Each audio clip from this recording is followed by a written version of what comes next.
Good afternoon, Bonnie. Good morning for you. Thank you so much for being here. It's really a privilege and a real honor for me. I know we met years ago when I was a sophomore in college, and you have been an inspiration for me ever since. And I'm really excited to bring you here to this panel, to everyone here in Armenia today, to learn from you in the incredible way that I have over the past almost decade. Thank you very much, Anoush. It's my pleasure and my privilege to be joining you, and you know, as you said, you know, we first met at Claremont McKenna, and then you went on to Harvard, and even greater things coming. So it's really my pleasure. Well, I look up to you a lot, and I don't know, you really are a force of nature. So it's a real honor that you are giving us time here today. So thank you. So to use that time most effectively and efficiently, and I know we'll be joined by JP, who you also introduced to me and is another just titan in the field. And so you know, and everyone knows, the title for this panel is High Impact Advocacy for Human Rights, Lessons from Industry Titans. And that really is what you both are. So we are really honored to have you here, and let's delve into your background and just a bit of context for everybody. Bonnie, you've devoted your life to humanitarian and human rights work, and you're a pioneer in the social impact space, executing campaigns on films that focus on social justice. Can you please tell us a bit how you got into this field? Right, well, I've been an activist for 43 years. That's a very long time. JP and I are old warriors. When I graduated from UCLA with my degree in international relations, I actually wanted to become a human rights lawyer and work for Amnesty International. Got a bit derailed. I ended up working in the film industry right after college, and you know, that career lasted for me for 15 years. And then I decided to do something else, and I have been a member of Amnesty International since the age of 15. I happened to be on the Amnesty website one day, and they were looking to hire someone that would run their artist relations program. So I applied for the job, I got hired, and I launched what became the Artists for Amnesty program for Amnesty International. And part of what I did, part of my job at Amnesty, was to reach out to the entertainment community and get them to fully engage with Amnesty on all of our human rights campaigns and initiatives. And so what we started to do is we started to work very closely with studios, with distributors, with production companies on the films that they were working on that focused on human rights issues. And so what we did, and now of course campaigns are called social impact campaigns. Before that they were called social action campaigns, but first 20 years ago they were called human rights film campaigns. So I worked on movies like Hotel Rwanda and Blood Diamond and Constant Gardener and Lord of War, and documentaries like Born into Brothels.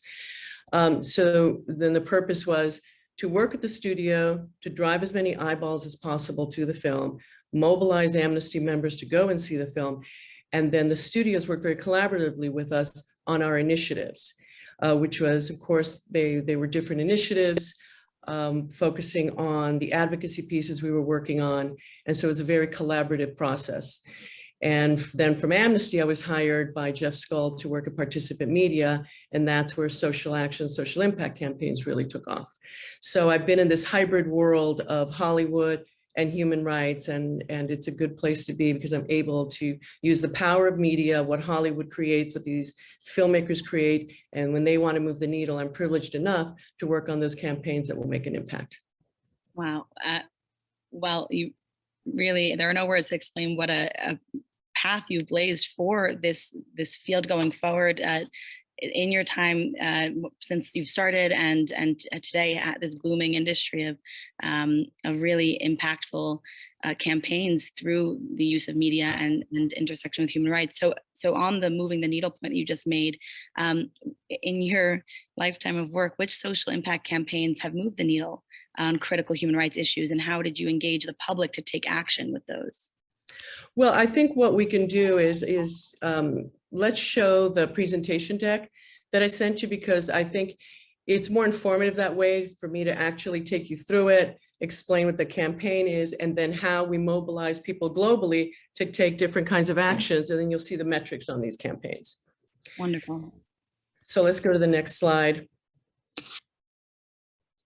And there are three campaigns that I really want to highlight. One is Lord of War, which was released in 2005, then followed by Blood Diamond, which was released in 2006 theatrically, and then of course The Promise film, which was released in 2016.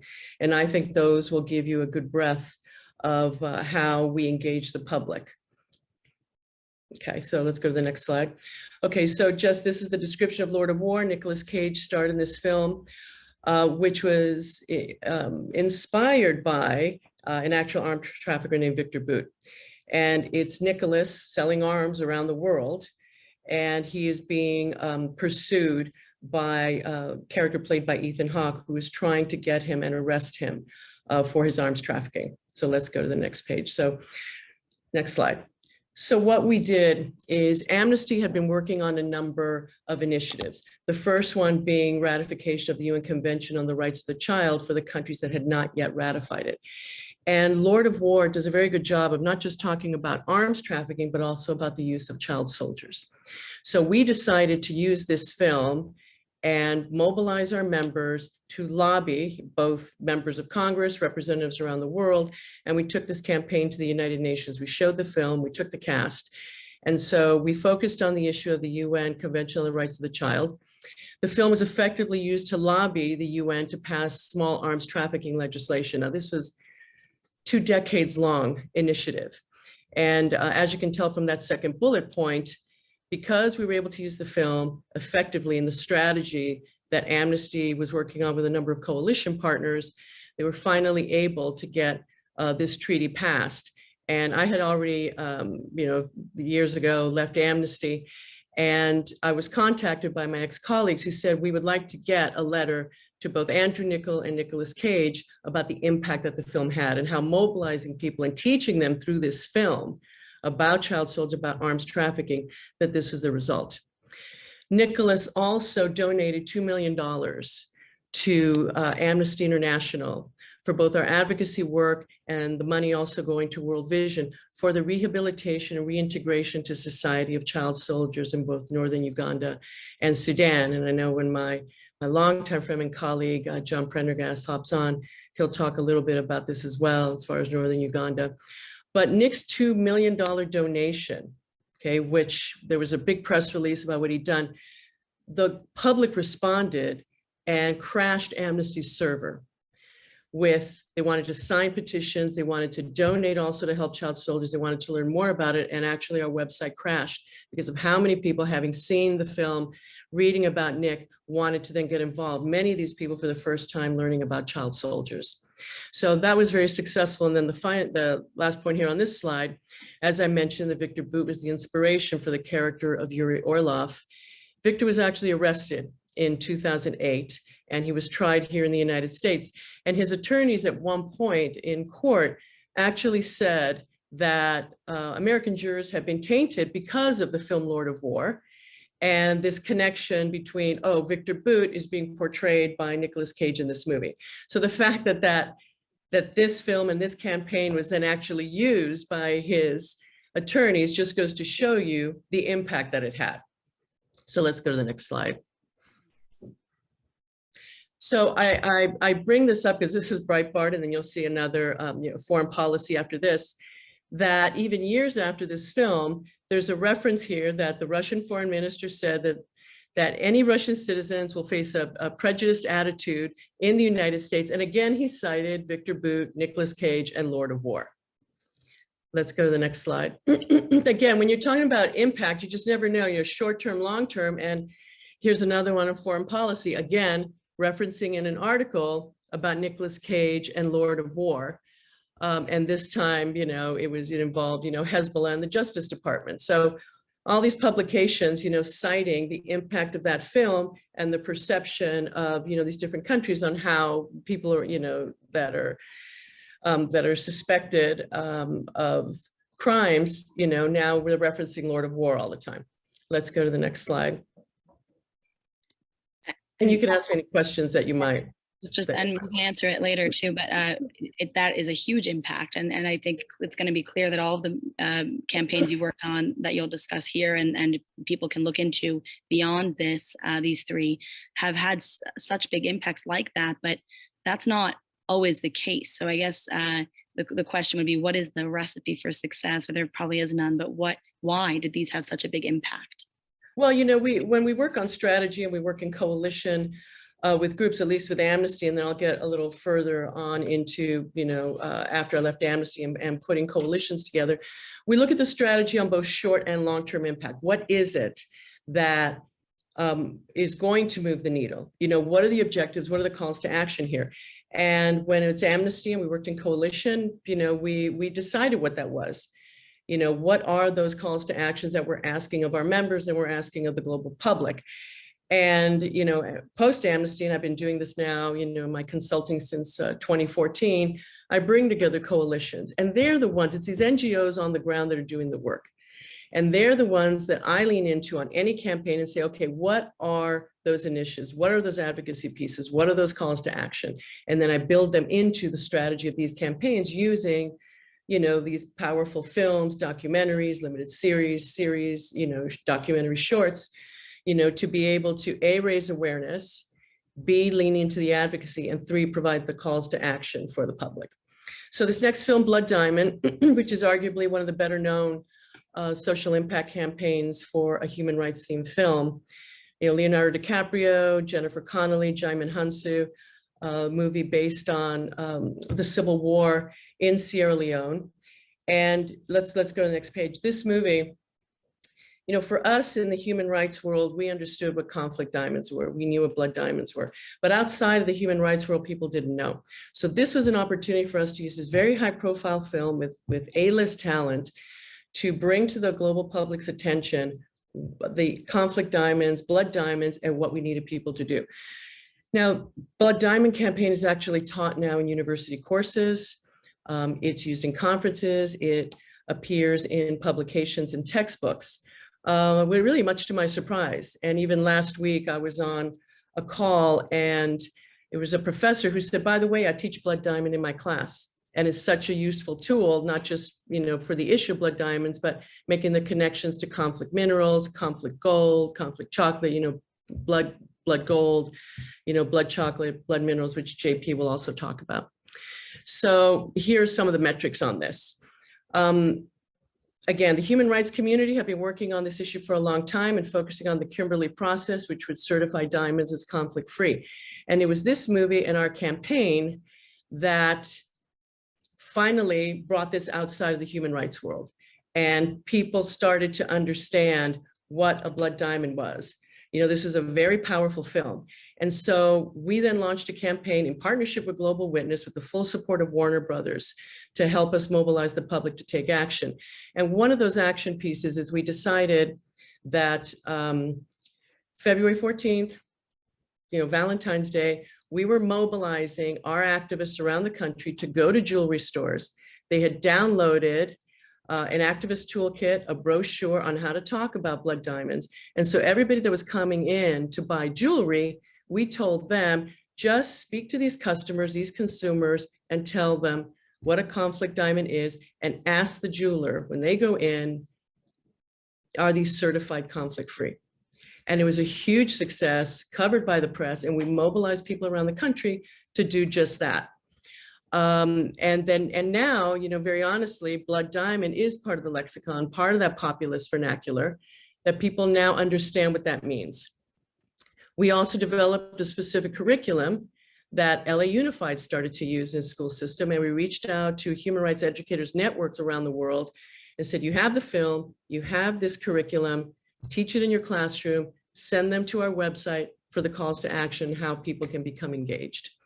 And, to this day, it's used in college courses, it's used in high school courses, and both Blood Diamond and Lord of War appear in textbooks. And there's an example there, the Sage Handbook on Human Rights, a couple of other publications. And again, they're being taught in universities, and, a month doesn't go by where someone is telling me I'll go to an event and somebody will say Blood Diamond, changed my whole perception on not just diamonds, but looking more into gold and other precious minerals. And so it's nice that was 2006. We're in 2022. This is long-term impact from this campaign. Let's go to the next slide. Yeah, and the term is now a household, like you said, everyone Popular threats by understands it. lexicon. That's right. That's right. And now you know this person, Elaine Werner. He contacted me. He's an attorney and who is involved in prosecuting individuals who were involved with blood diamonds in Sierra Leone. And he contacted me, at this point, it was 2018, about the film, about my campaign, to see how we might be able to work together. And I know that you interned for him. So that, again, that just shows you 2018 from 2016, 12 years after that, people still talk about the campaign and reaching out. Let's go to the next slide. To find a way how to make everything you're doing is strategic in a way, and all very creative, and the campaign and the jewelry stores, and to strategically get people to, for years, it's amazing. Well, for better or worse, we've been a pop culture society for a long time. And it's the power of celebrities. And the celebrities, I only work with the celebrities that really are committed to the issues, that really want to understand the issues, and being able to have a piece of media, that that the public, you're going to entertain them on the one hand, you're also going to Trojan horse them with a message on the other. And so if I can just get them to watch the movie and they respond in an emotional way, then getting them to get engaged with the campaign and the calls to action is very effective. We need to hear from you. But one anecdote that this made me think of is in Professor Lauer's human rights class at Claremont McKenna, we read this book, Inventing Human Rights by Lynn Hunt, and she said the birth of human rights, her theory is that the birth of human rights comes from the birth of or started at the same time as the birth of the epistolary novel, because that's when people began to empathize with the other, with people outside of their class. The book Pamela was about a servant, and the aristocratic class could read about the inner thinkings and feelings of a servant and recognize their shared humanity and be moved by it. And then the birth of human rights, coincided with that. So it's very much seems to be in line with making people feel something and connect with it to then move them to action. And, we always think that, oh, everybody's watching the news, everybody knows about these issues, and yet they don't. And I remember when the Killing Fields came out about the genocide in Cambodia, how many people for the first time seeing those searing images, all of a sudden understood the horrors of what happened in Cambodia. And, the same thing with Missing, and what happened in Chile. I mean, there's so many of those classic films that really helped educate people and motivate them to want to do something. So let's go into the Promise campaign. Again, JP and I worked on this. It was a real privilege to work on it. I, of course, knew about the Armenian Genocide, as a child, because my grandfather was Croatian, and he told me about it from the very beginning. So, it always, surprised me, the majority of people did not know about the genocide, and it's the first modern genocide.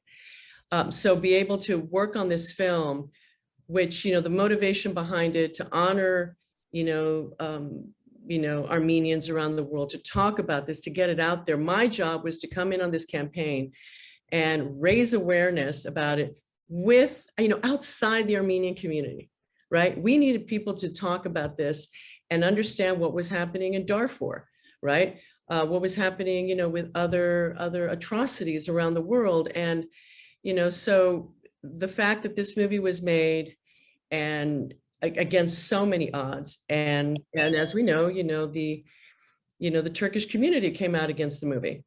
So, which, those of us working on this campaign were motivated even more to make sure that as many people as possible would see it. Hi, JP. Well, hopefully you can hear us. Okay, let's go to the next slide. Okay. Now, I included this because in the social media campaign that we had for the film, Archbishop, hey, how are you? Give me a second, Bonnie, you know me. I'm pressing buttons everywhere, I didn't know. Oh, listen, JP and I are world renowned as techno peasants, so we're good. It's not a problem there, JP. I'm just going through the different campaigns here, but one of the reasons I included this slide in this presentation is the response we had when we pushed this out on social media. That, Nobel Peace Laureate and just a lion of human rights, Archbishop Desmond Tutu, made this statement. And it received a huge response. And we saw the engagement online, again, with people that did not know about the Armenian Genocide, but people that knew, obviously, about the struggle of Black South Africans, against a racist apartheid regime, really responded to this and started sharing it. Again, the social media campaign tied into the strategy of what we're doing to get the word out about the film. So let's go to the next slide. So here's just, again, bullet points on some of the impact of the film. We worked with a number of organizations that came together to support our efforts with the work that they were doing. JP can speak to Enough Project in the Century because they were part of this campaign. We also worked very closely with the Shoah Foundation, Facing History, and ourselves at UCLA to get the curriculum out, to get the film out into schools. Our humanitarian partner on this was International Rescue Committee. And we were able, through the music video with Chris Cornell, to raise funds that were going to IRC. We worked very closely with Human Rights Watch on the research of other genocides, tied to the inspiration of this film to address this. And then obviously the Armenian organizations that were part of this coalition. So those were some of the partners. And then art and activism.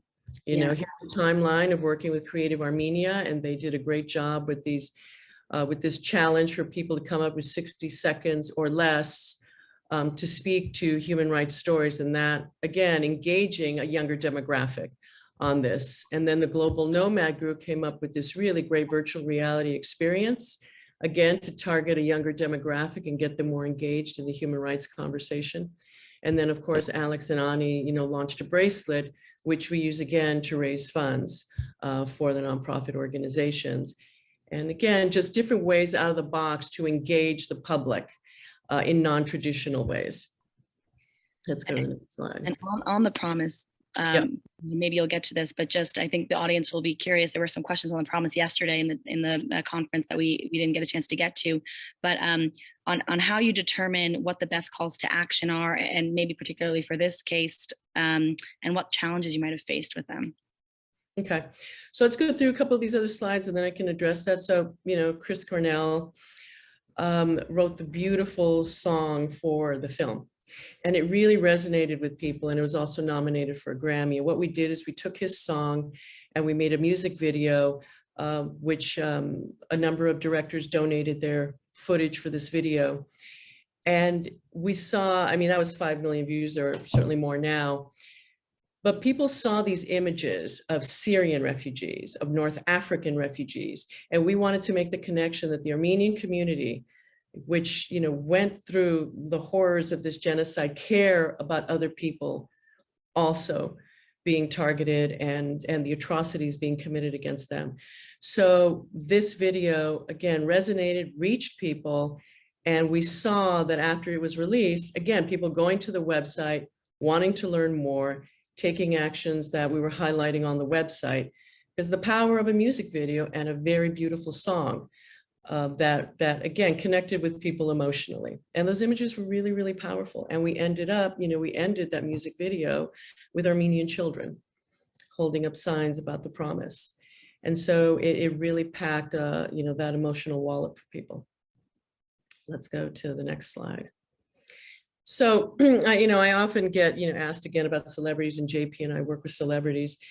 And when I would hear the criticisms or the comments really that, oh, it's, really Armenians supporting the movie. Well, no.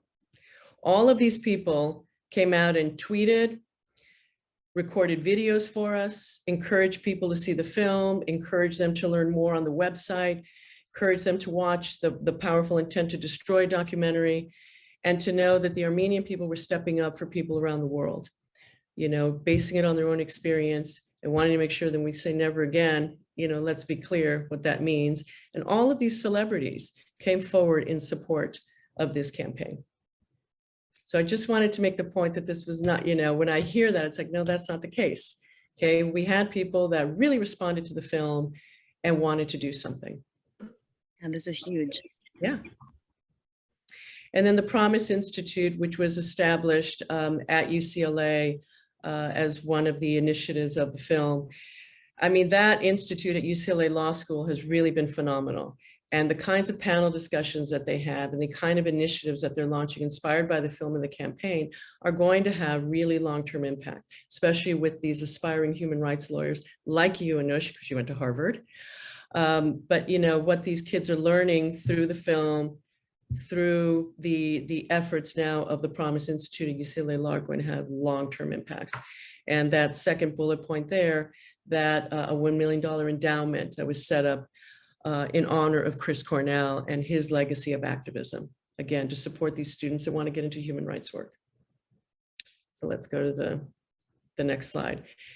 And of course, after decades of fighting that the US Congress formally recognized the genocide, it finally happened. I don't think it would have happened, the tipping point being this film, because the Armenian community and the Armenian community's allies have for decades been pushing this. And finally, with the help of the film, with the help of the documentary, with the tireless efforts of all the Armenian organizations and the allies they brought together, this finally happened. And, and I know the impact that had on the Armenian community and the message that sends, not just to Americans, but the rest of the world. A huge message, like above all that in this moment, at least geopolitics didn't win, and right, human rights did leave as the winner in that moment. I want to be clear too that we mobilized the American public, okay, to lobby their members of Congress on this. Okay, and you see, Terry George in that one photo, and Dr. Eric Israelian, and in both those photos, we use the film and we mobilize students and we mobilize activists outside of the Armenian community, because we knew the Armenian community was taking this fight for a very long time, and we need to bring the allies in. And that is the power of this film and the documentary, that we were able to do that and mobilize, the non-Armenian allies to say, join in this effort to pressure members of Congress. So when you're talking about the success of a film, and again, I've heard that, well, it didn't, accomplish this or accomplish that in the box office. It was never meant to be a blockbuster. Okay. And how do you measure success? This to me is success, right? Just like the Blood Diamond film, just like, in Inconvenient Truth, all of these films that educated people and mobilized them. So to me, this was a very successful filming campaign. Yeah, absolutely. And thank you for working on it. Oh, both of you. Like I said, it's my pleasure and my privilege. Is that the last slide? That was it. But I was just going to add to this, just the recognition of, like you just said, the measure of success should be measured by the goals of what the impact was meant to be, and the recognition and raising awareness, and the recognition of our dignity, in a sense, by recognition by the US of the genocide, first with Congress, and then just 2 years later with the presidency. I mean, that's something for 100 years we've been fighting for. And so look at that, how sequentially the movie came, and all of this campaign and activism around it happened for this impact. And that is the greatest measure of success. And I can, this, but the feeling of Armenians around at least around America, of like relief. Me and my mom were crying on the phone when President Biden recognized the genocide, and I was in a study session when the Congress did, and I yelled to the whole study group, and everyone, was really excited for us. That those are things that help make, right, it's justice, help make people whole again by recognizing dignity and acknowledging the truth. And so, and now think about the younger generations, right? Because the Promise campaign is being taught at LA Unified, which is the second largest school system in the country, right? We partnered with the AGBU and created, this kit for educators. And the fact that Facing History, is using this, and now you've got generations, of young people, not just LA Unified, but it's other school systems around the country that are learning about the Armenian genocide, right? And now learning about other genocides, the 20th and 21st centuries, and other atrocities being committed. And the fact that this is available to educators, that's significant. And I don't want to take up more space, but this being part of education to then, like you said, teach future generations. I had to go to my classrooms and teach about the genocide. Thankfully, I had willing professors or teachers who would let me, but I had this trifold poster board, red, blue, and orange, and I'd put facts and photos on it, and I'd go from 6th grade to senior year and teach my peers about it. And then my senior year, I wrote a play about the genocide that I wasn't allowed to put on in the public high school. And now, with this recognition and with all these media tools and resources, having this education channel in school is something that is a huge milestone from anything I just recently, 10 years ago, experienced, let alone what future generations are going to experience. So thank you. Thank you to both of you. And JP, welcome to Armenia. Hello. Great to see you both. Yeah, you too. I want to be respectful of your time and actually just segue very perfectly into you and your similar work to Bonnie. You've both been activists for decades, and Bonnie just talked about campaigns that you have collaborated on around the LRA and child soldiers, and then conflict minerals fueling ethnic cleansing, and we learned about blood diamonds. And I'm wondering if you could just tell us in your own perspective and experience about some of those campaigns and the impact they've had. Great, thanks, Anoush. And I really did have a great teacher. So I would think I was a very unformed activist when I first met Bonnie, and she sharpened my tools quite extraordinarily. And I think that's really what this session may be about, is like just a little bit more sharpening for all of us. I mean, we learned too from you all, sharpening those tools so you can become a more effective advocate. And, you know, Africa, which is where I've spent most of my adult life working, and Armenia have one similarity, and that's they really have to fight to get on the radar screen. You really have to battle to just have any kind of attention paid to them by policymakers on a sustained basis. They're just not seen as first order, geopolitically important places. And so you have to figure out creative ways, like the kinds of things Bonnie was talking about, to get on the agenda. And so the two that I'd talk about today, you know, on the surface may not seem to have a great deal of connection to Armenia today, but it's, again, it's the methodologies and the tools and finding the angle or the hook that can capture the imagination of people outside of the Armenian community to become engaged and involved. And that's a magical construct. It's not it's as we saw from the slide deck, it's different every time. And all of us know that from the different things that we've worked on about social justice and throughout our lives. So the first one I talk about is this campaign related to the Lord's Resistance Army, which is a militia that at its height in northern Uganda had tens of thousands of children who were kidnapped and forced into military service for this militia group, the LRA. And again, it's this place in the middle of Africa, so very little interest and attention. So there had to be found some kind of an angle, a hook, something that would interest people outside of the usual, you know, small group of human rights activists that would care about such an issue.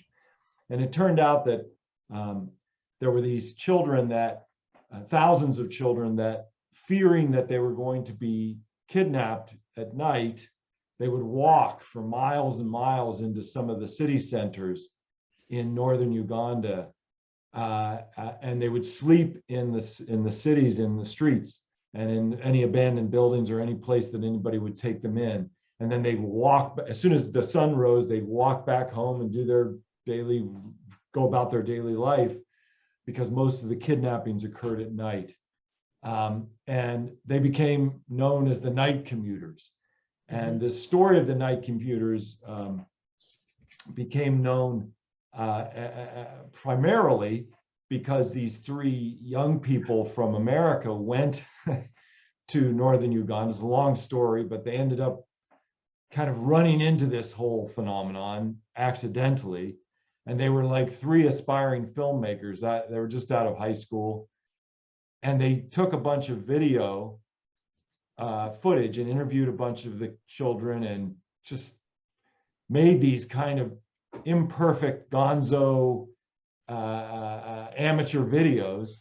And they came back to America and they started to go around to high schools, just like you said you were doing, Anoush, in your school. You were teaching off this little piece of paper you had, or this cardboard that you had, and they would show these videos, and they recruited people to then, they would take the videos and go, and they would take buses. They rented these buses and they go all over the country. And quite extraordinary. For years, thousands and tens of thousands, hundreds of thousands of young people in America were spreading the word about what was happening in northern Uganda. And they connected up with policy groups in Washington so that the kids who were going around, in the high school students and sometimes college students who were going around the country, would have specific advocacy agenda items at the end of their events. And then they get everybody in the auditoriums or the basement rooms or wherever they were to write letters or to do whatever it was that was the specific thing at the time. So as long as there was this unified effort to with specific objectives, so it's not everybody saying, well, do something about this, but it's all broken and fragmented. It's very, very clear and specific about what to do. And over time, it had an impact. I was walking into Senate offices and congressional offices when Hillary Clinton was the Secretary of State, walking in her office, and she's like, John, what's going on? They're getting all these letters from kids.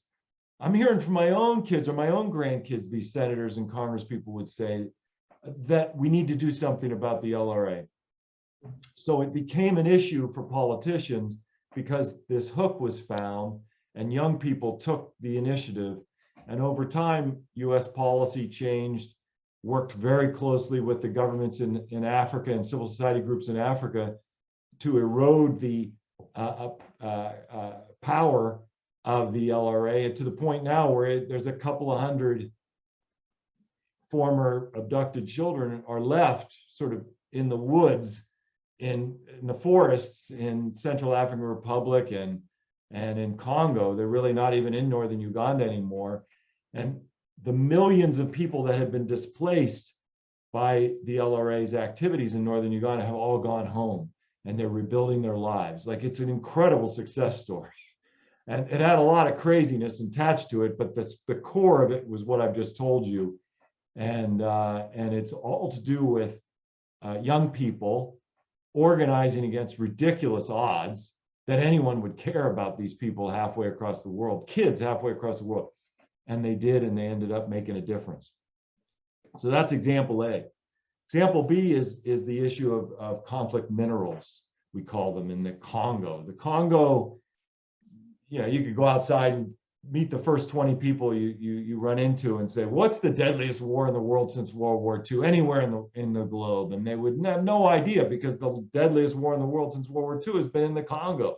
Mm-hmm. And we the highest rate of sexual violence in the world, like just tremendous human rights abuses.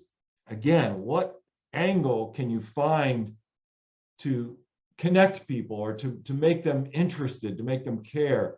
And in this particular conflict, the numbers wouldn't make people care, but the fact that their cell phones and laptops that we all use every day are connected directly to the conflict in Congo, because the minerals that are sourced that power our cell phones and power our laptops primarily come from the Congo.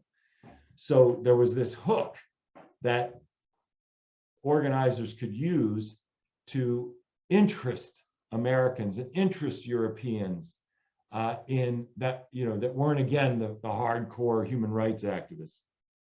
And again, it was led by young people. Young people organized this conflict-free campus initiative, and they would basically force their administrations, school administrations, to make public pledges to stop buying products that were powered by conflict minerals. Not to boycott the Congo, but to say to Congo and other places around the world, we'll only buy the products that are sourcing clean minerals. So it's like the Blood Diamonds campaign that Bonnie talked about.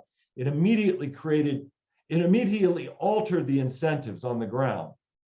In Sierra Leone and Liberia, they had a choice. You know, they could keep mining blood diamonds with children who had been, you know, forced in incredible violence, or they could clean up their act and join the international system that was now going to be much more regulated. And the same happened with conflict minerals in the Congo, is that over time, companies like Apple, which were terrible violators before, when Steve Jobs got involved directly, we brought the case straight to him, and he himself changed the policy of Apple. And once Apple changed its policy of how they sourced minerals, it was a domino effect. So combining legislation in Congress in the United States with corporate activism aimed at companies, all driven by young people around this hook of conflict minerals. So those were two examples where young people were the engine of social change, and they were creative in finding ways to tell the story that weren't just, oh, this place is awful and terrible things are happening, but here's how it matters. Here's why you can care. Here's a story that may make sense to you as the reader, as the viewer, as the consumer of electronics, as the person who cares about children but generally doesn't know what to do about it. And here's what you can do. So very, very specific steps in each one of these, though they were very different, led to real change on the ground in both places. Let me just add to that, because, JP, I think is actually being very modest here too. What was launched, in this country with college students, and my daughter was part of that campaign. I think Anoush, you were too, on the college campuses, is the images that Enough Project selected to show. This is what's happening in these mines, right? And it's the power of the image, right? That then you look at it and it affects you. And these kids, they, hope springs eternal with them, thank goodness. They said, no, this is unacceptable. But the campaign that Enough Project launched with the images that they selected, with the specific calls to action, it was so tremendously successful and just galvanized and mobilized, in particular, young people across the country on college campuses and some high school campuses too. Well, I think I was only part of it because of Larissa, because she had brought it to campus, and I guess that goes to the point of, you need specific outreach. If she hadn't come to me personally and said, sign this is important, do this, it's a testament to her and each individual's capacity to inspire others. And so how do you find those people, or I don't know, it's hard to reverse engineer all of this. You're saying all this incredible impact you've had, and I know we're trying to find takeaways that we can then apply here, and I'll move into our conflict next, but how do you reverse engineer what you did so it can be applied to every conflict? You need a specific direction, target, and contact to each individual person. Like, what are the, I guess, elements that are necessary to this kind of impact? Can I say one thing about that? And Bonnie, I'm sure you'll have a lot to say about this, but I was struck by your story, Anoush, about your friend, Bonnie's daughter, and you kind of being pulled into something because your friend had an idea. And I'm struck by a study. I wish I could find it. It was a few years ago. It was in a journal, in one of these business journals. And it was basically, as it stated, the largest study that had ever been done on what motivates people to get involved in a cause. And the three most cited in this study reasons why people got involved, but the third most cited reason was because they saw an advertisement of some kind. It could have been a video, it could have been a written thing, it could have been a story. They saw something put out by probably one of the organizations working on the thing, and it captured their attention or imagination enough that they said, okay, I'm going to send money, or I'm going to get involved, take an action, whatever. The second most cited reason, if I recall correctly, was, and this goes straight to the heart of so much of what Bonnie has been successful at doing over the years, is that a celebrity that they cared about talked about this issue with great passion or interest, and they went ahead and looked into it themselves and were like, wow, I want to get involved in this too. which is incredible. Like, I mean, I would have never expected that that would be such a powerful incentive to get involved. But those two and every other answer were dwarfed by the most cited reason for why people originally would get involved in a particular issue. And the most cited reason was because a friend or a family member told them about the issue and asked them to get involved. I mean, that is so powerful. And you think about now, so when Bonnie and I were coming up, we literally had something we call a phone chain. You'd have 10 telephone numbers and you'd have to call 10 people, and then they would call 10 people. I mean, it was like the Stone Ages. I may as well add carrier pigeons. But today, with the various social media instruments, the various ways that you can tell a story and connect with people, not even just your own friends and family, but people that are of similar interests that you might have, that you can use. So I just wanted to say that because I think we often think, oh my gosh, what can I do? And you know, if that sentiment was reversed by just a small percentage of all the people that say, what can I do? And say, what can I do? Give me an idea. Help me get involved. Get me on the playing field, coach. And said, you know, and Nick Kristof is great about this because he's written many columns, and we could find them and send them to the folks, because he finds research that's done by psychologists and stuff. So if you can tell a good story, even if it's someone else's story, you can find the story in a Human Rights Watch report, and you tell a story about someone who's been the victim of a terrible atrocity in a place you care about, or the issue, whatever issue is, and then you give the reader so they don't get overwhelmed, because sometimes these stories are overwhelming. Now, wait, don't get overwhelmed, because there's something you can do. Here's the action you can take that will help to begin to change things. Take this action. That's all. Just sign the petition, or write the letter, or make the phone call, or whatever the action is, and sign up to become, you know, to receive updates so you can take other actions when other people are taking actions. Then the voices multiply. So I think that's our biggest opponent, is apathy, or not even, it's not apathy, it's because people care. It's the belief that you're not going to be able to make a difference. And actually, all the evidence from everything that Bonnie and I have worked on our entire adult lives is that when people do care and they organize and they are able to recruit lots of other people to be part of things, change can happen. I agree. You and I talked about this briefly yesterday, Anoush, and that is, you know, mobilizing your personal networks. JP and I are old school warriors. We had the landlines, but we also had our VW bugs, and we would go to our friends that get in, we're going to go protest right now.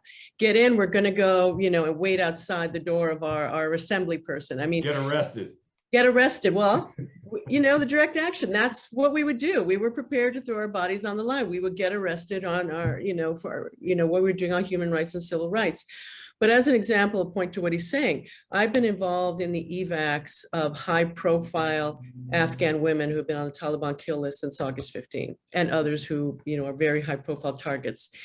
And when Kabul fell August 15th, and I mobilized with 16 other women to get to our networks and say, okay, we have to raise money. We've got to get these high profile women politicians and activists and teachers, you know, and get them, and journalists, and get them into safe houses and try and get them out of the country if we could. We mobilized our vast network. We helped raise over $7 million, you know, to get planes there, you know, to evac people on planes and get them out overland to Pakistan, get them into safe houses. And so much of this was done with reaching out to our individual networks. And I'm still involved in that, right? And Afghanistan is off the news now. You know, nobody's talking about it except those of us that are still working on it. And we're still getting people out. But to JP's point, we have to call our networks and say, we need you involved in this. This is how you can help. You know, here are the 3, 4, 5 things that you can do. And people will respond because of the issue of the empathy. They want to do something, they just want to be told how they can help. So this is all really gold.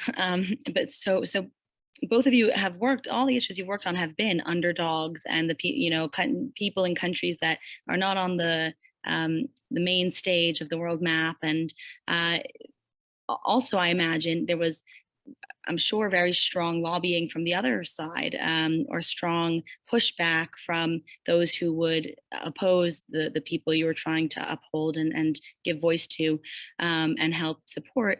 And so I wonder, and I have one main question after this, but something you've been saying has just been, running around in my head. Oftentimes I feel like people don't act in the people that I've reached out to because they're like, oh, well, what about the other side? Or what about, they want to intellectualize it so much. And I wonder how you get around that. Well, I think that, look, you have to know what the other side is thinking and what they're doing, right? Because you've got to, figure out your own strategy, how you're going to do that. If I were to listen to all the people all the time that said, well, we can't, the issue's just too big, or we're going up against, a much bigger country, or, we're going up against a corporation, how do you, beat a corporation? Well, you can't really say that to an activist, because for us, well, we've got to figure out how to do it. We don't give up, so it's a matter, again, when, you were talking before, how you mobilize. I worked at a nonprofit, JP, has been in this space for a long time, runs one. We have to lean into the support of those NGOs on the ground, right? They're doing that work. Okay, we're activists. We don't give up. However many roadblocks, obstacles, challenges, this is why we're activists. We have to figure out a way around it, figure out a way to help. I mean, South Africa was not easy, JP, not at all. And that was a long, hard fight, until finally, corporations, banks, celebrities, students, universities, they all came together and said, no, we have to divest. We have to go up against this system, this racist system that's oppressing a people. And so these fights are long-term, but you just don't give up. And there is a way to win these fights. You just have to know that, for some of them, it's going to take a much longer time. Look how long it took you to get recognized, by the United States Congress. You didn't give up that fight. To embrace the David versus Goliath framework. I mean, because it is that every time, and there's no easy battle. And learning the cases, learning the examples of where success has happened, where similarly long odds have occurred. Like, maybe it makes sense out of this conference to put together a little list of some of these places and case studies where people thought there was no chance something would change. And because people organized and worked together and campaigned, the change happened. And I think that's, again, the biggest obstacle is people don't know that actually these things can be won. These battles can be won. And so I think, understanding that and embracing, rather than downplaying the fact that there are big institutional or national elements that are working against you, say, yeah, in fact, there are. And look at these other examples where that was the same, or it was even, the odds were even longer, and it happened. And I think, that's really part of it. And then I know you want to get into the specifics, so I won't go into that, but so I'll wait for that. But I do think that there's an atmosphere that you have to bring your allies into, your activists into, that gives them hope, that gives them a belief that in fact these things are doable, that this isn't just a fantasy. We're all just like, oh, we're Sisyphus. We like to roll that rock up the hill and roll it back down for the rest of our lives, and we'll never succeed.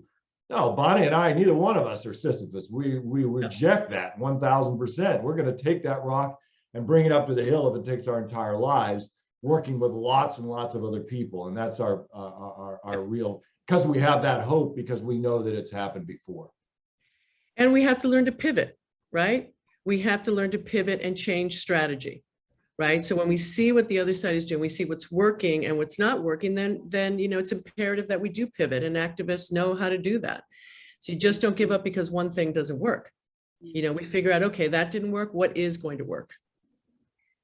I love this idea of looking back to the case studies that have worked, and I think everyone is here in this conference because they have that hope, and we have actually a perfect segue. We have survivors of the conflict here from Artsakh who have really gone through, you know, an immense amount of trauma, and but also resilience that's demonstrated by the fact that they're here and wanting to engage with efforts to help alleviate this pain and seek justice. And so on the question of Artsakh, you both actually worked with Armenia in different ways. I know, JP, you're involved with the Aurora Project, the Aurora Prize, and Bonnie, you've also worked with both of you, Dr. Tom Katina, who won it a few years ago, and in numerous ways, you've both engaged with Armenia. And so with Artsakh, which was largely a dormant conflict since the mid-90s, as you know, in 2020, the war broke out, 44 days, and it was in the middle of the COVID pandemic, and but today, 2 years later almost, we still have prisoners of war in captivity in Azerbaijan. We have attacks into Armenia proper. We have hate speech from our neighboring countries, officials in the neighboring countries, that spark fear of existential threat in Armenia, and realistic one too. And I guess my main question is just how do we shape the calls to action for this conflict? And I know that takes a lot of, you know, work with community organizing and someone, you know, Bonnie, this is what you do with strategizing. But if you both have an insight into what we can do to build calls to action for this conflict, to make our advocacy impactful, I think that would be immensely helpful for us here. Bonnie, you or me first? You can go ahead. I know you've got I think you've got something, you know, their conference or something, JP. So why don't you go? Because then I know you've got the time conflict, and then I can continue. Thanks. Well, I do think that you know, there's a lot of human suffering in the world today, and so it's a tough it's a tough moment to break through, and that goes back to our point earlier. Is like there's always going to be something that's diverting attention. There's always going to be an institutional factor that makes the cause much more difficult. But if you think about Ukraine, and who even heard about Ethiopia, but that's got the highest number of displaced people in the world ever in 1 year. Like, that's crazy. And Yemen is the hungry place. And the Rohingya, like, just goes on. So pure human suffering is probably not going to break through, even if it's as legitimate as it has been in Artsakh. So here we go back to the looking at the successful campaigns. What are some of the aspects? And Bonnie will speak to some, and I will speak to them. But my view is you finding the hook. What's the angle on what has happened in the last couple of years that is that could capture policymakers' attention or public imagination? Sometimes you don't have to have both. And I'll make a case for one aspect of the issue that would perhaps be more interesting to policymakers than it would be to the broader public. And that is Azerbaijan's complicity in Russian sanctions evasion. I sense that there is increasing financial cooperation as Russia looks to find ways to evade the international efforts, the multinational efforts to go after its money. Azerbaijan is a key actor, I believe, in its effort to evade that net. And so understanding that and how Azerbaijan perhaps is increasingly important as part of Russia's overall strategy in Ukraine would be very interesting to many policymakers who would have no idea about this. So I'm not saying that's the issue. I'm saying to think creatively about different things that are happening today as all of the different dynamics that are at play in Armenia and Azerbaijan and the disputed territories that have caused so much suffering, and look for particular angles that would be of interest. Now, so it certainly makes perfect sense to take some of the evidence of human rights violations on the ground and find ways to insert those into the public consciousness in more and more creative ways through various social media tools and other things. And again, I think maybe Bonnie will have more to say about that. But I'm trying to get at a different aspect of the thing, which is the policy. What's going to energize policymakers today to take different steps or to pay more attention to what is happening there? And I think that this role that Azerbaijan is playing now economically for Russia is something that would be, if exposed more clearly, would be of great interest to policymakers in the United States and Europe. So that's my first take on it, but I'm eager to hear what Bonnie has to say in terms of various elements that she would say are important to all this. Yeah, no, I think that your insights are great there, JP. And on the media side, in anticipation of this, I actually asked a few people, I said, do you know about the prisoners of war, the Armenian prisoners of war? No. Like, what do you mean Armenian prisoners of war? And as we know, the conflict was covered very minimally. CNN International did a good job, BBC, Al Jazeera, but was only on people's radar for a very short period of time. And with so many crises and conflicts around the world that people do tune out. But one of the things that I know of, and I'll give an example of what's happening on a campaign I'm working on right now with Paul Rusesabagina, is you need to tell those individual stories, right? The families, and how much they're suffering and the anguish, but people respond to those personal stories.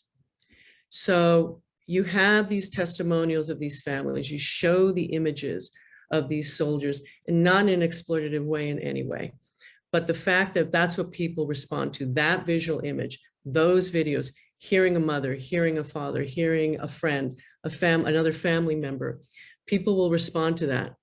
And if we can do that, there are documentary shorts that are only 20, 30 minutes. That we just had one that was nominated for an Oscar about what was happening, an internally displaced camp in Afghanistan, and people didn't know, and they responded to that. And I'm working on the case of Paul Rusesabagina, who is being held in Rwanda on false charges. And the family has been lobbying for the last 18 months for his release and lobbying the US government and getting some traction. But now they've come together with the families of 55 other Americans that have been detained in Iran, Afghanistan, Venezuela, China, Rwanda, and Russia. And they're coming together as part of a Bring Our Families Home campaign.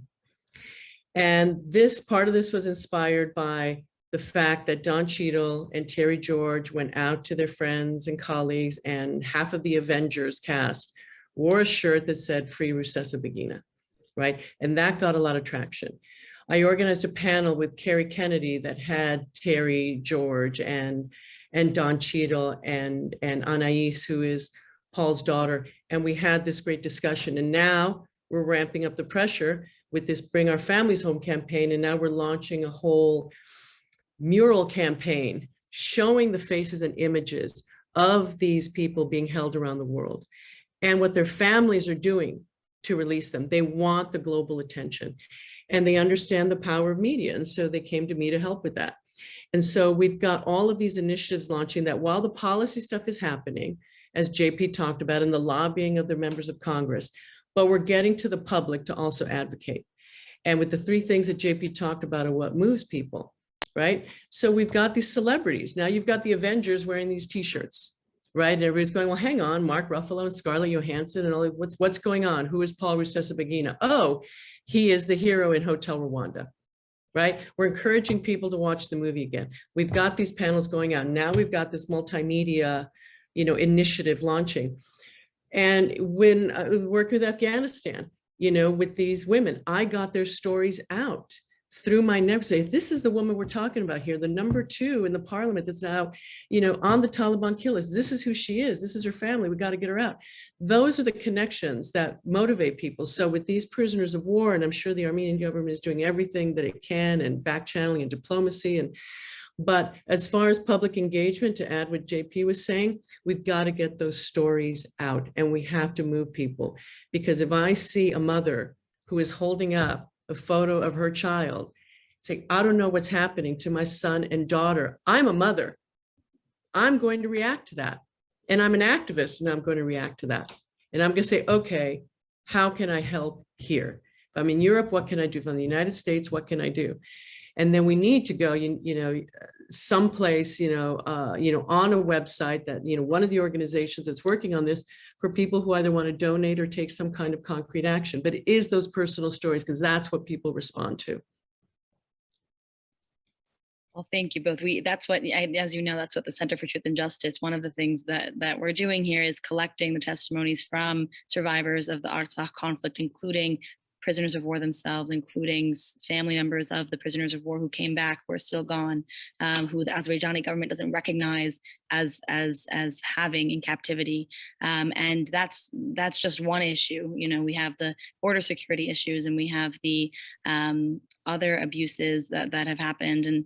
And all of this is really, so using the power of the test. We have videos of, unfortunately, very sadly, Armenian soldiers being beheaded and being forced to say that Artsakh is Azerbaijan, and graphic images of that. And I see what you're saying about the power of sharing those to, and not just those, but also the stories that people can connect with family members, etc., to impact, but making sure we can do that all we want on our website. But if that doesn't go anywhere, if it doesn't reach anybody, I think that's the key here that we've gotten from both of you, is how to actually build those campaigns around the material we're collecting, and build those efforts to have an impact with the interviews that we're doing, because it's a shame if they just sit there. So thank you both for— And the networks, you've got to get the networks, you've got to get the NGO partners, you've got to build these coalitions. And you have, like JP and I have, we have our individual networks, which are really big, because we're old. We've been in this space a long time. We've got massive networks, just as, so many on your end do, Anoush, and we've just got to get, those messages out. And there are people in the industry, there are creative people that want to help, and that's their challenge, right?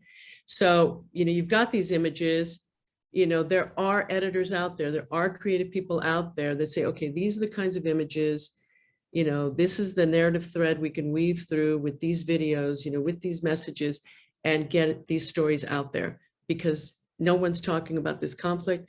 We've got to get them talking about these prisoners of war, and you need to utilize, creative people that, want to help.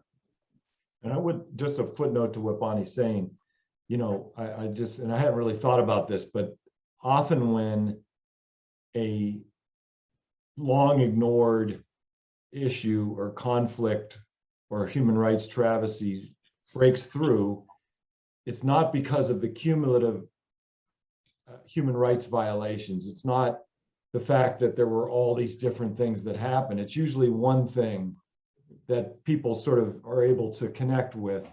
So in Congo, or initially, it was the highest rates of sexual violence in the world. With the LRA case, it was the child soldiers and child abductions.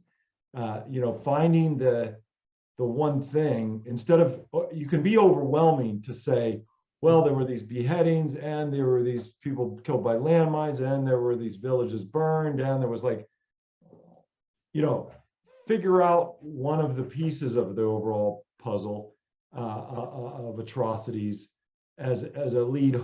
Again, I hate to use the word hook as if we're trying to sell peanut butter, but it is about campaigning is about marketing. It's about telling a story in an effective way.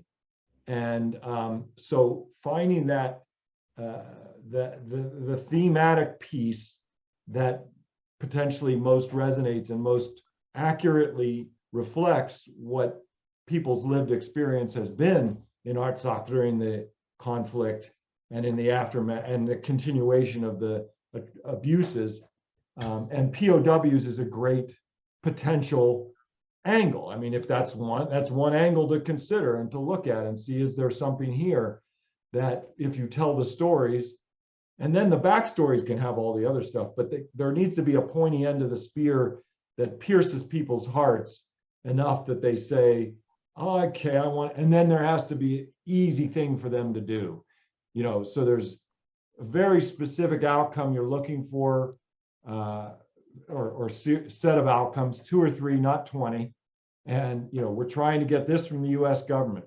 We're trying to get this from the European Union, or whatever it is, whoever it is that you're targeting, and then saying what somebody should do to support that objective and why it would make a difference. Again, simplify. Don't overwhelm, don't toss the whole kitchen sink of human suffering at people. It will overwhelm them and they will run away if they don't have that personal connection to it. So you have to like give it to them in bite-sized morsels and then give them something to do once they digest it so that it's productively digested. Thank you. Yeah, agree 100%. Thank you. Thank you both so much for your time and for your insights and for sharing your wisdom with us. And I am personally so happy to have seen you both again and to continue learning from you both. And I really, I know everyone here is going to extend their warmest thank you to you. And we'll send you the, recording once it's done, and then the introduction and the thunderous applause that I'm sure there will be after. You essentially are going to be the last panel before the closing. And so thank you both for really doing this and for caring about Armenia and for helping share your wisdom into how you make the work we're doing impactful and to keep that hope. I think that was really inspiring, that we need to keep the hope ourselves and inspire others to have that hope too. Thank you. Thank you for inviting us. And by the way, just a shout out again to young people, because JP and I work with young people. And like I said, we're old crusaders. To be able to know people like you, Anoush, and Larissa, and so many of the Armenian students that we met and we engaged with, that hope springs eternal for you. And you're very smart. JP and I, not so great on the tech stuff. You guys know how to mobilize on social media and do all that. And I'm very impressed, with young people and how they want to take on these challenges and very creatively and very strategically. So thank you for your work. And Bonnie, they're not going to believe it, but we were once young too. I know. I think I have to just break out those photos for Liz to see, actually, this is what I look like. And, we were, getting arrested and doing everything. Yes, but now everything hurts, JP. So we got to hand over to the younger people. A lot of physical pain now on things, so it's their turn now, but we can guide them. You guys are still really, really big inspirations. And I actually, the last thing I was telling Larissa the other day, how I'm so looking forward to working with her. Like how I hope I'm never going to be like you two, but I hope that Larissa and I together can, that I will have the opportunity to work with Larissa in the same way you two have worked together to do good and to impact and change the world in a really good way, bringing people to bring alleviating suffering is really the key. And you both are really inspirations for that. Thank you for Bonnie, being in my life, and JP for Bonnie for bringing in JP. And I hope Larissa and I and everybody here and all of the young people can move forward that torch. You'll pass it off and we can move it forward even further than we got so far. And it's a great point, because I know, Bonnie, well, look at us. I mean, our partnership was forged in the issues, but then we became friends. Now we're best friends. Like Larissa's like a daughter to me. Like this is going to happen for you and for many people in the audience, young people in the audience. Is like the people you get in the trenches with now on the issues that you care about are going to be lifelong friends and partners and doing things that are going to help to make the world a little bit better. And so there are benefits to this. It's not just a cost, you know. And I don't want to oversell it, but I think about my life and how enriched it is because I was able to work with so many incredible people that I never could have imagined when I was sitting in a high school classroom that I would have the chance to be with. So, and it all was because we had shared commitment to social justice and change. Yeah. And we grew up in a time when there were so many movements, so many crises like we're seeing now. Again, I became an activist at the age of 15. That's 43 years. And, you know, got a few more years left in me, JP. But again, it was, you know, people coming together because of the empathy that they had and said, we've got to do something for our sisters and brothers around the world. So, you know, proud to be an activist. Well, we're inspired by you both, and what I really, it's important to have these examples, these role models, and I really look forward to hopefully so many people following in your footsteps and sharing that motivation through empathy. So thank you for sharing that with us and for being models for us to then follow and emulate. And thank you for your time. I know, JP, you're like meeting, Bonnie, you are incredibly busy. So really thank you both. And I hope we can keep working together on Armenia. And if any of us, I'm sure I'm speaking on behalf of everybody in this audience, that if we can ever help any cause that you two are working on, this community will be there in a heartbeat because we have to be there for each other. So you're part of our network, so we'll be reaching out. Yeah. Amazing. Okay, thank you both. Have a great rest of the day. Thank you. Thanks for next time in Armenia. Bye. Yes.